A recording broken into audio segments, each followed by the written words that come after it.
kenal dengan saya.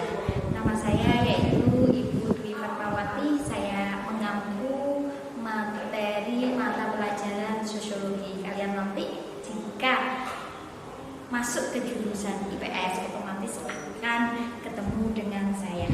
Oke. Yang pertama, tata krama. Tata krama itu sebuah hal yang sangat penting dalam kehidupan sehari-hari. Melekat dalam kehidupan sehari-hari karena tata krama itu adalah ada sopan santun kita agar kita bisa diterima di dalam masyarakat. Karena apa?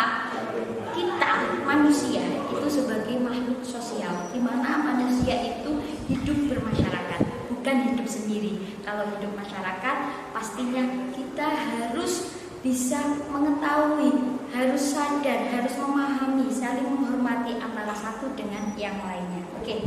Tata krama atau adat sopan santun atau yang bisa disebut dengan etiquette telah menjadi bahan dalam hidup kita. Ia telah menjadi prasyarat dalam hidup sehari-hari, malah menjadi meningkat dan sangat berperan untuk memudahkan manusia diterima di dalam masyarakat. Pada waktu Anda masih kanak-kanak, secara tidak sadar kalian sudah dipelajari, diberi tahu oleh orang tua kalian, yaitu tentang ketika kita menerima suatu barang dari orang lain. Kalau kita menerima barang dari orang lain, otomatis tangan kanan yang kita terima dan mengucapkan terima kasih. Oke. Tata krama adalah sebuah kebiasaan atau norma atau adat. Kebiasaan ini merupakan tata cara yang lahir dengan hubungan antar manusia. Kebiasaan ini muncul karena adanya aksi dan reaksi dalam pergaulan. Sebagai contoh, kalau orang Indonesia ketika setuju, otomatis itu mengangguk-angguk kepalanya. Tetapi sebaliknya di negeri atau di negeri lain, ya, kalau menyatakan setuju itu dengan menggeleng-gelengkan kepalanya. Tata krama yang semula berlaku dalam lingkungan terbatas, lama-kelamaan dapat merambat ke lingkungan yang lebih luas.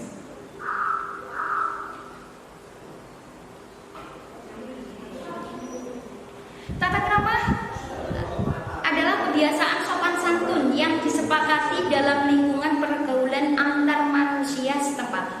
Tata krama terdiri dari dua kata, yaitu tata dan krama. Tata berarti adat, aturan, norma atau peraturan. Krama berarti sopan santun, kelakuan, tindakan, dan perbuatan. Dengan demikian, tata krama adalah norma atau sebuah kebiasaan yang mengatur sikap sopan dan santun yang disepakati oleh lingkungan. Seperti halnya manusia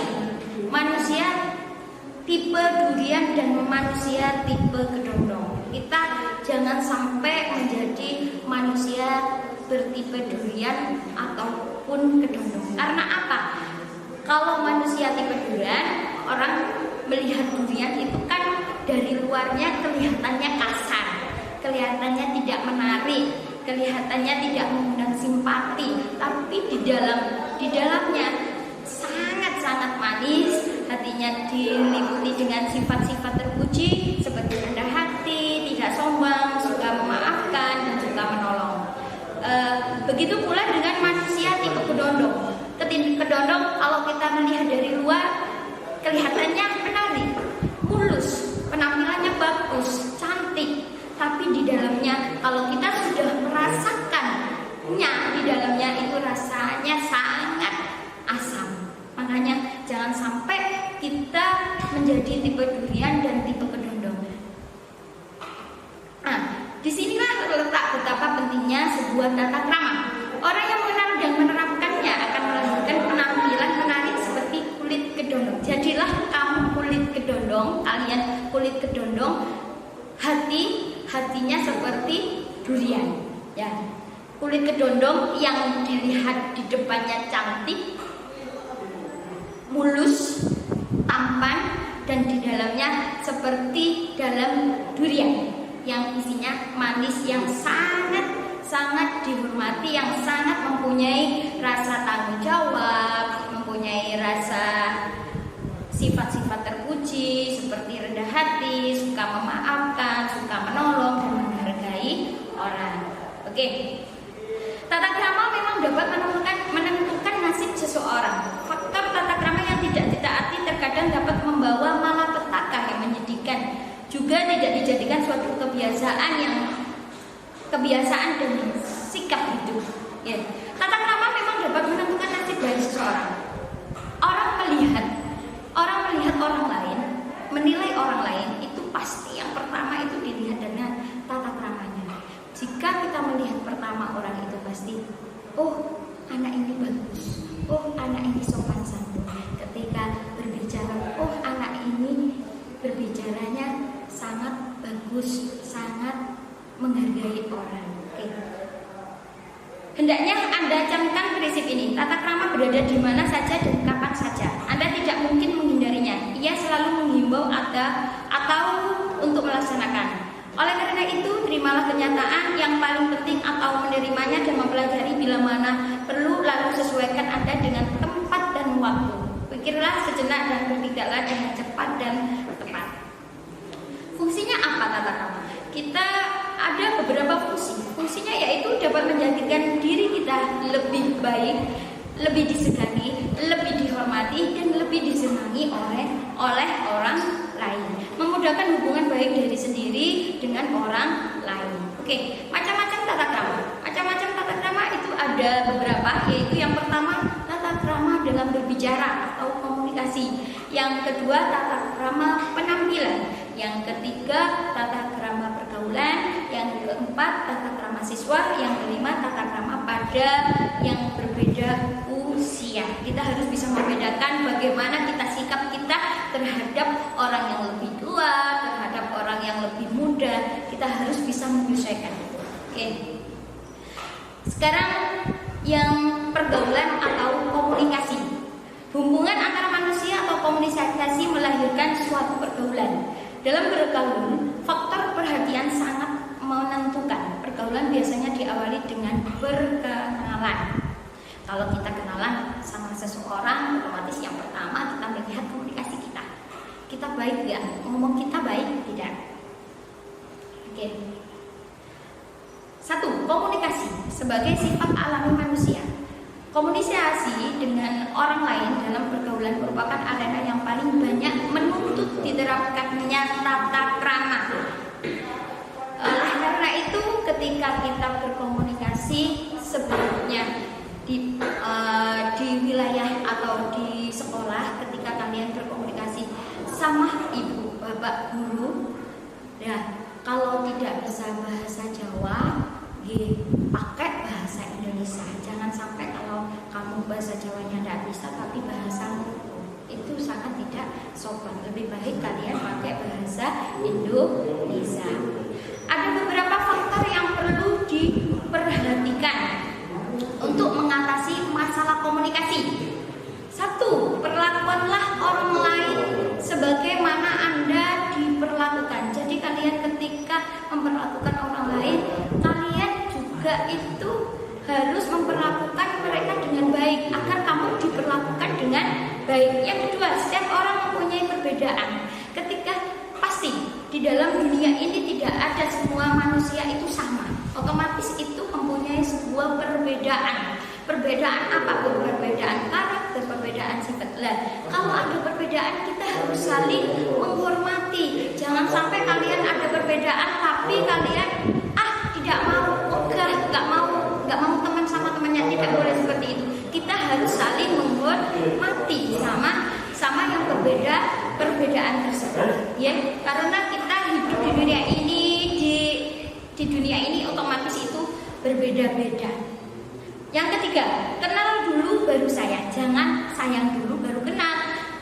Harusnya kenal dulu, kita tahu karakter dia, kita tahu nama dia, kita tahu bagaimana sikap dia, baru kita sayang. Jangan sayang dulu baru kenal. Kalau sayang dulu baru kenal, ibaratnya apa ya?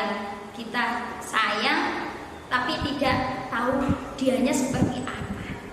Yang 4, cintailah orang lain dan percayakan apa yang terjadi mudahkanlah untuk berkorban. Nah, ketika ada punya teman yang kesusahan, silakan mudahkanlah untuk berkorban kepada mereka. Jangan hidup sendiri, karena kita hidupnya hidup sosial, di mana butuh orang lain. Nah, keempat aturan ini mudah dihafal tapi sulit kita lakukan.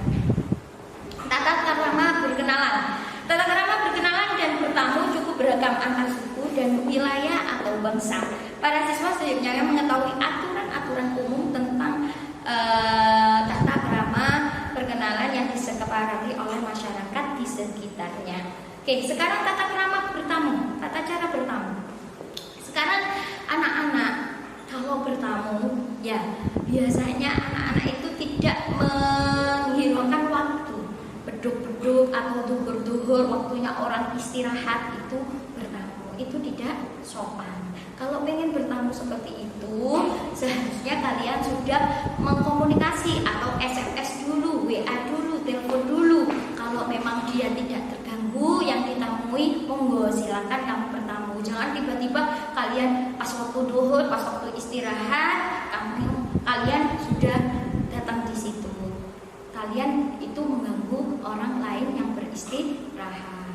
Nah, terus kalau mengetuk pintu juga gitu, mengetuk di pintu, sopan santunnya itu 3 kali dengan cara yang jangan dor-dor, tapi yang biasa. Kalau sudah 3 kali tidak ada, ya sudah, memang di dalamnya tidak ada orang. Terus penampilan. Penampilan kalian sebagai siswa SMA di sini ya. Cara penampilan, cara bersolek dan menggunakan perhiasan. Setiap siswa hendaknya berpenampilan sesuai dengan peraturan yang ada di sekolah. Kalau laki-laki, janganlah penampilannya rambutnya itu diapasin, panjang, terus bajunya tidak dimasukkan. Itu bukan termasuk, berarti kalian termasuk melanggar peraturan yang ada di sekolah.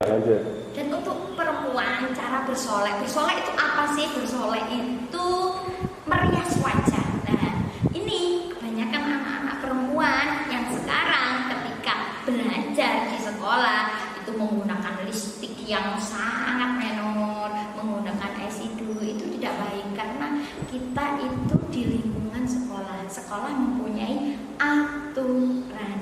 Ya, kalau memang yang perempuan, kalau memang pengen tidak kelihatan pucat, ya seperti biasanya pakai lip gloss atau apa yang tidak mencolok. Oke?